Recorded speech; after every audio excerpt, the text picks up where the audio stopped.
You wake up, you reach for your glasses. Problem solved. Now imagine waking up 50,000 years ago. No glasses, no contacts, no eye exam. Just a cold cave, a smoky fire, and something large moving in the distance. You squint. Maybe it's a berry bush. Maybe it's a rock.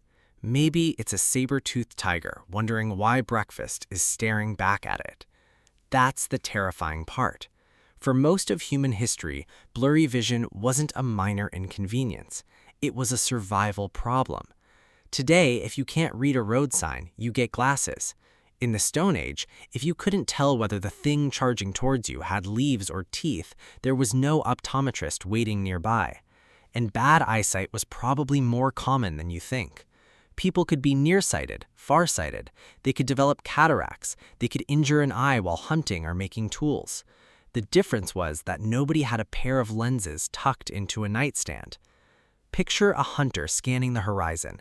Everyone else spots a herd of deer. He sees a brown blur. A mother gathering plants mistakes a thorny bush for food. A lookout fails to notice danger until it's already close enough to hear breathing. Suddenly, eyesight isn't about reading a menu. It's about whether your group eats tonight, or whether something eats you. So here's the question that makes this whole story uncomfortable. If you had terrible vision in the Stone Age, were you basically doomed? Did blurry eyes mean instant death? Or did our ancestors have surprising ways to survive without glasses? Here's the twist. The average Stone Age human probably had better distance vision than most of us do today. Seriously, if you dropped a modern office worker into a hunter-gatherer camp, the cavemen might be the ones asking, "Wait, you can't see that mountain goat?" That sounds backwards. We usually imagine prehistoric life as unhealthy and primitive, but when it came to eyesight, nature had a pretty clever system. The biggest cause of blurry distance vision, myopia or nearsightedness, is often linked to the eyeball growing just a little too long. When that happens, light focuses in front of the retina instead of directly on it. Everything far away turns fuzzy. So what kept that from happening? Sunlight. Lots and lots of sunlight. Hunter-gatherer children didn't spend their days inside classrooms or bedrooms. They climbed rocks, chased animals, collected food, played outside from sunrise to sunset. And all that daylight did more than give them a tan. Bright outdoor light triggers the retina to release dopamine, a chemical that helps control how the eye grows. Think of it as the eye's built-in quality inspector. Easy there, it says, no need to stretch any farther. The result? Eyes that stayed better shaped for seeing long distances. Now compare that with modern life. We wake up and stare at a phone, then a laptop, then another screen. We spend hours indoors under artificial light focusing on objects just inches from our faces, before ending the day by staring at one more glowing rectangle. It's almost funny. The species that once watched the horizon for mammoths now struggles to find its phone while it's still in its hand. The irony is hard to miss. Our ancestors faced predators, freezing winters, and dangerous hunts, yet many of them could probably spot something on the horizon long before we ever could. Some of the greatest advances in human history made life easier, but they may have also changed the way our eyes grow. So, when did everything change? Not in the Stone Age. Not when humans first learned to make tools. It happened much later.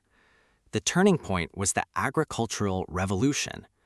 Instead of roaming across forests and grasslands, people settled down. They built villages, farmed the same land, spent more time doing close-up work, sorting seeds, weaving baskets, repairing tools, and later reading and writing. Life became safer, but our eyes were entering unfamiliar territory. Generation after generation, humans spent less time scanning distant horizons and more time focusing on whatever was right in front of them. Fast forward a few thousand years, schools, offices, factories, apartments, computers, smartphones. The trend only accelerated. Today, millions of children spend more time under LED lights than under the actual sun. Many can recognize hundreds of app icons but struggle to read a sign across the street. It's a strange trade-off. The same civilization that protects us from predators, starvation, and freezing winters also encourages the exact habits that make nearsightedness more common. In other words, the safer human life became, the blurrier it got. Our ancestors escaped saber-toothed cats. We are trying to escape the glowing screen that's 12 inches from our face. Of course, perfect eyesight wasn't guaranteed. The Stone Age was dangerous in ways we can barely imagine. You didn't need genetics to lose your vision. One bad day could do it. A branch snaps across your face. A flint tool shatters while you're making a spear. An animal claws at your eyes during a hunt. A tiny cut gets infected. No antibiotics, no surgery, no emergency room. What starts as a painful scratch could slowly turn into permanent blindness. And then there was age. If someone lived long enough, cataracts could cloud the lens of the eye until the world became little more than shadows and light. Imagine watching your vision fade, knowing there was absolutely nothing anyone could do to stop it. Now the stakes become very real. A hunter who can't see can't track animals. A lookout who can't spot danger puts everyone at risk. A person who can't recognize poisonous plants could make one deadly mistake. At first glance, the answer seems obvious. In a world where survival depended on every pair of hands, someone who lost their sight would become a burden, right?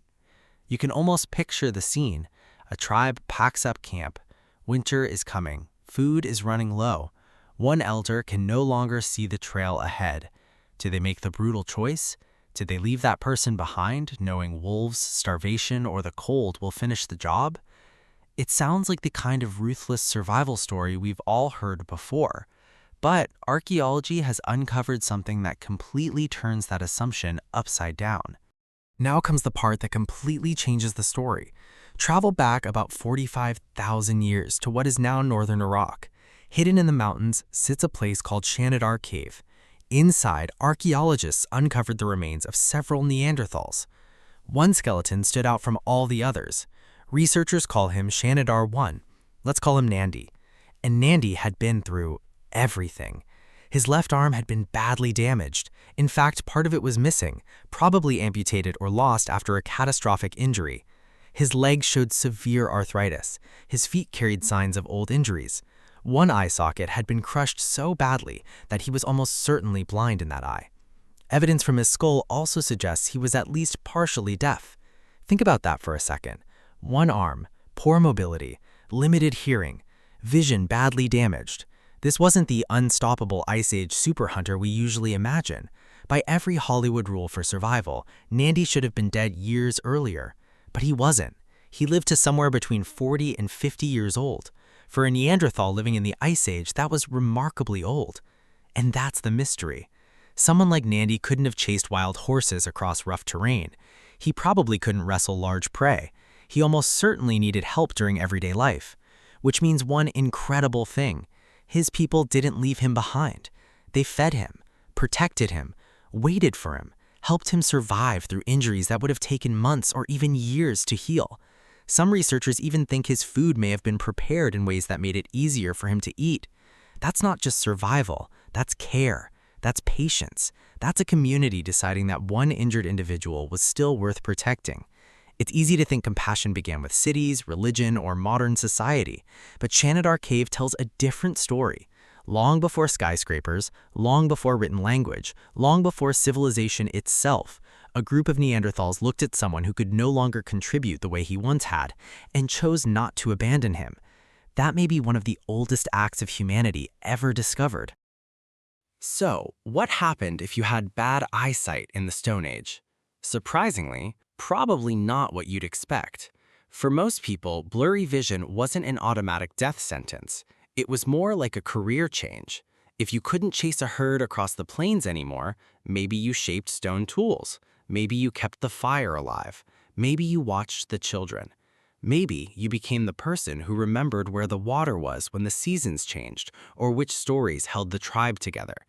Because humans didn't survive the Ice Age by being the fastest, or the strongest, or even the sharpest eyed. We survived because we helped each other. Our greatest evolutionary advantage wasn't perfect vision, it wasn't bigger muscles, it wasn't sharper spears, it was community. And maybe that's the most surprising lesson hidden inside a 45,000-year-old cave.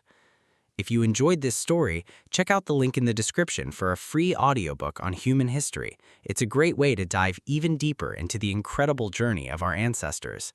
And don't forget to subscribe to Boldline, the History, for more untold stories that prove the past is far stranger and far more human than most of us ever imagined.